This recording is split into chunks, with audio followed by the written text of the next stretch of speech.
What's good? What's good? Jamal Smith tapping in with my UNM fans right now, coming to you from Columbia.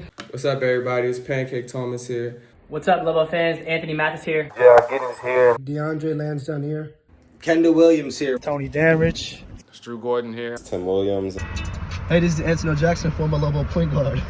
I'm happy to announce that I will be playing with the Lobo Alumni Team in the TBT and a chance to win $2 million on national television. Just want to bring back some of those memories and some of those, the best times I've ever had playing basketball in my life. Excited to get on the court with my brothers. And bring the title back home to Albuquerque, just like old times. It's an honor to be selected for this team, to be able to represent my home state of New Mexico. Can't wait to get back down to Albuquerque, and I'll see you soon. Go Lobos, say go Lobos, say go Lobos, say go Lobos. Tune in. We doing this one for y'all, Lobos. Love y'all. Are we being honest, or are we just like... We're being honest, yeah. Be yourself, Alex. Well, it sounded like B-Mace had a lot of free time when I first heard he wanted to take charge of the TBT team. But no, I know it takes a lot of work. So if he was, if he was like willing to put in the time and kind of front, the whole effort back in New Mexico, obviously it was going to lead to good things. Of course, when Mace hit me up and asked for me to play, I was super grateful about it because I feel like, regardless of the outcome, at least we get to enjoy each other's company and be able to hoop together again. Yeah, for sure. I'm the same way. Obviously, when B-Mace asked me to be a part of this, I couldn't say no. I was a young bull when these guys played in the New Mexico Lobos versus Aggies game. I was a freshman at the time, so I didn't really get to play with these guys. So obviously, I couldn't turn it down. I'm looking forward to it, obviously. I've been on the fence of retiring. I was trying to get trying to get off into coaching like I am now. And it's like, man, do I take this opportunity, or do I go and play a couple years and then have to come back and coach? So this TBT thing is just to show people I still got it, and I'm still a fucking monster out there because my legs feel good. I'm in the best shape of my life, and I'm a competitor, man, and who not to go out there and compete with is my Lobo brothers and go out there and try to stick it to people, man. Like I'm fierce. I'm gonna be gassed up for this, like full steam ahead. So I took a look at it. I was like, oh, we got a squad. We got some play. We got some players on the team. We got some dogs on the team. So I think that it plays kind of well into the TBT mentality. All of you guys are in a group chat, right?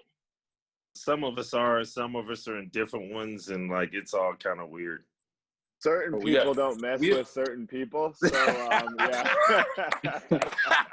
Yeah, I thought I was the only one. I'm like, I'm not a part of that one. Yeah. I didn't even watch Netflix. I just watched the group chat for a few days because it was more entertaining than anything else. Oh my goodness! What kind of stuff do you talk about in the group chat? I'm sure this is like a good way to, form that team chemistry right now. Just random stuff, on like just basketball, football. We all play fantasy football, and it's just all random fun conversation. Oh, I'm mad I got left out of the fantasy on that because I'm first in mine. I got left out too, but Darren Prentice stopped changing his team, so Butter kicked him out of the league and put me in charge of it. So I got left out. Okay. I understand why Mathis isn't in any of the group chats. He left, but why am I not in any of these group chats? Damn. I wasn't gonna say nothing. I wasn't gonna say that. Hey, I knew AK was gonna say something like that. Are we still talking to Coach Neal? Coach Neal's still blaming me for the season that I left early.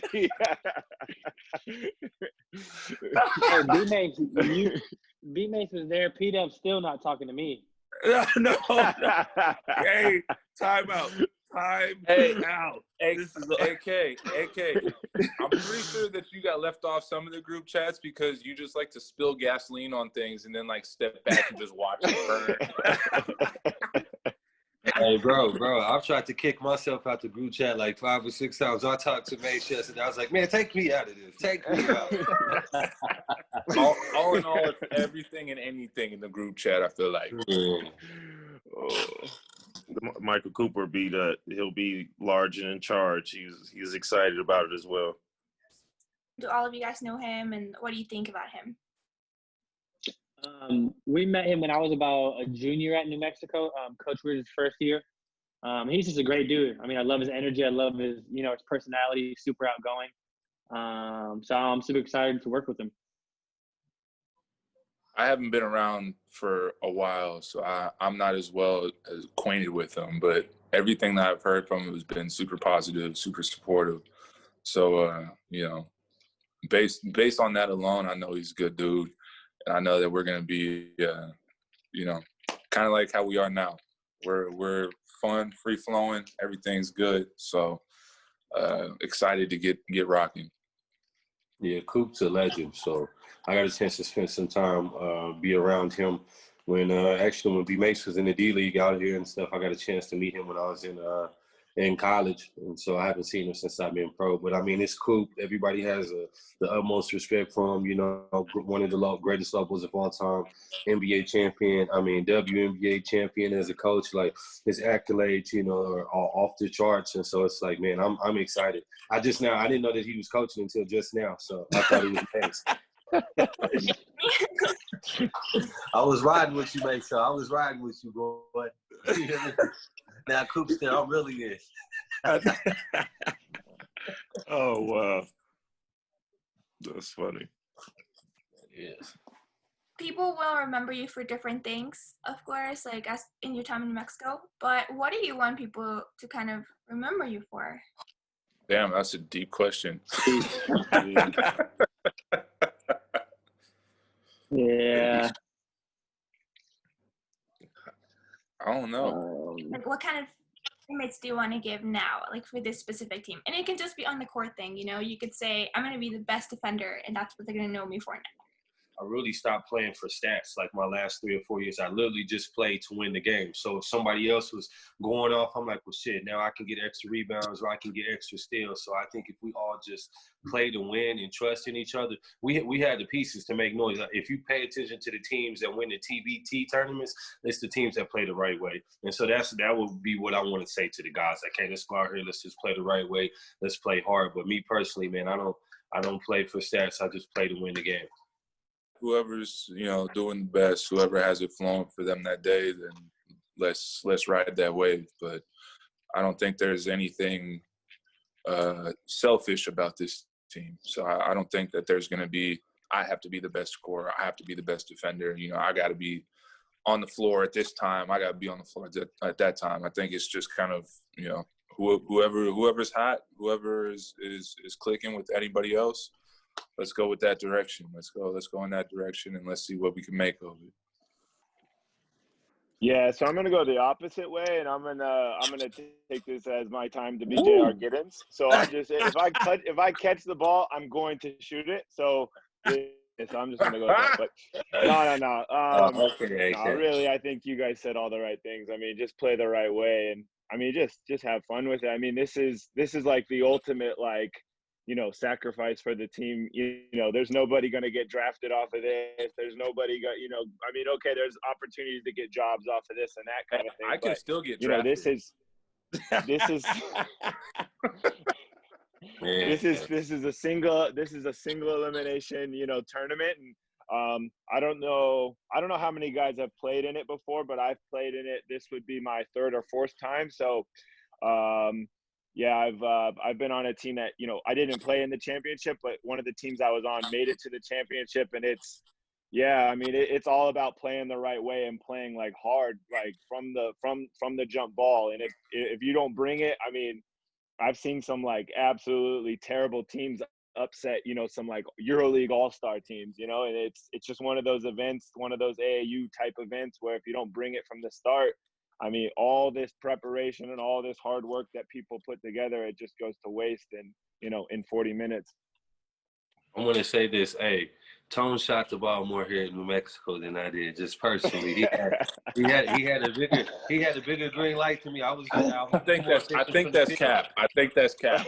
I didn't even, remember, Drew, hold up. I only averaged 9 points non-conference. I wasn't even starting my senior year. Because you were shooting the ball. You wasn't making it. Last 2 years, I had to make up for the first 2 years. I was riding the bench, not even touching the floor. So I had to, I had to show them what I could do. I feel you. I wasn't a gunslinger. I was a rebounder. And I got one last thing to say about this is I had like 35 points and lost my starting spot to Drew. So my freshman year. So I don't. No one can complain. Sorry, AK. I feel you. I feel you. It happens. But Love you. Yeah. You guys have been talking a lot about, when you guys played. Do you guys have any fun, interesting memories that are appropriate that we can talk about during your time as Lobos? I mean, I think obviously the number one memory that I'll always have in New Mexico, is just spending time with my teammates, just off the court, at Lobo Village, just hanging out, relaxing, playing pool, obviously playing video games. But just one in specific, obviously talking about on the court, is when we beat Nevada. My senior year, I believe, when they were number 6 in the country. That was the pit that I came to, watching AK and Cameron Barstow and Kendall and all those guys. That's what I came to New Mexico to be a part of. And for that game specifically to just go the way it did, the way we played as a team, the way the pit just erupted, that was super, super special to be a part of. That, for me at least. That was big time. I agree with you. That was big time. Had a great senior night. It was a great tribute that they did to all the seniors, and it was heartfelt because we had all grown so close together as players and friends. So that being the last game was big time for me. I still watch the highlights from that video. 8 years later, something like that. 9 years later, 2020. Yeah, 8 years later. So that was big for my career in basketball. yeah, I'm gonna have to piggyback Drew on that and go senior night because my junior season I wasn't always active on the roster, so I didn't even know what like UNLV and Air Force looked like. Like I didn't even make it to those trips, and then just had to do a lot of adversity. My senior year, like I said, was a start and really didn't get a chance to be let go. And then my dad was able to come to my senior night game, and that was the only game he came to my senior year, and had 17 and 15. We beat UNLV, and it was just, finally I wasn't like some hype kid that came to New Mexico. I sat out a year. My junior year, like I said, I was halfway absent. And then my senior year, I was able to, come full circle and just be the player that I know I needed to be for the Lobos, for the city. And, I think that's when it went from like a hate relationship back to love my senior year. And, I gave the fans what they wanted. I got what I wanted out of here. And it was just a great moment for my dad to be a part of that senior night. Didn't quite have a senior night, but, I was lucky enough and probably like one of the luckier ones to have my family in the crowd every night. And so, honestly, it's, there's so many moments where, just being able to, win those games and be able to see my family up in the crowd. Like, and I know there's not like one specific one that, comes to mind, but, even during the difficult moments, just like having my family up there in the crowd, like JR said, I mean, that's pretty special time for me. Let's talk about the crowd, because New Mexico is known for, very loud fans at the pit.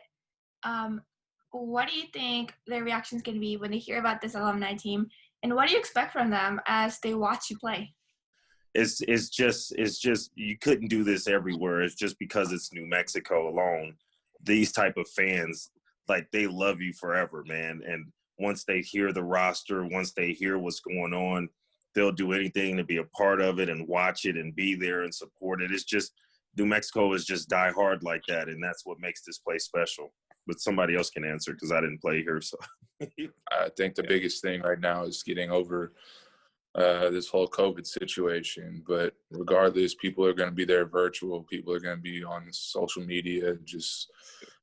It's all love when it comes to Lobos, and that's the special thing about it is nobody's really negative when it comes to the Lobos. They're super protective about their people and their athletes, and I'm excited to see how this all plays out for sure.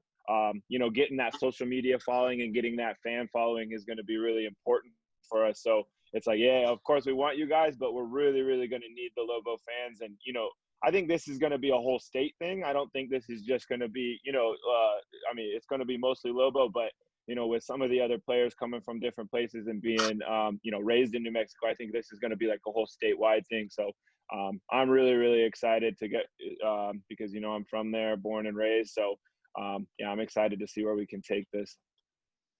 We're going to play with a lot of Lobo love and passion, and we're going to represent New Mexico and the Lobos in the right way. And with the group of guys that we have, I see everybody going out there laying it on the line to perform to the best of our abilities and try to win everything.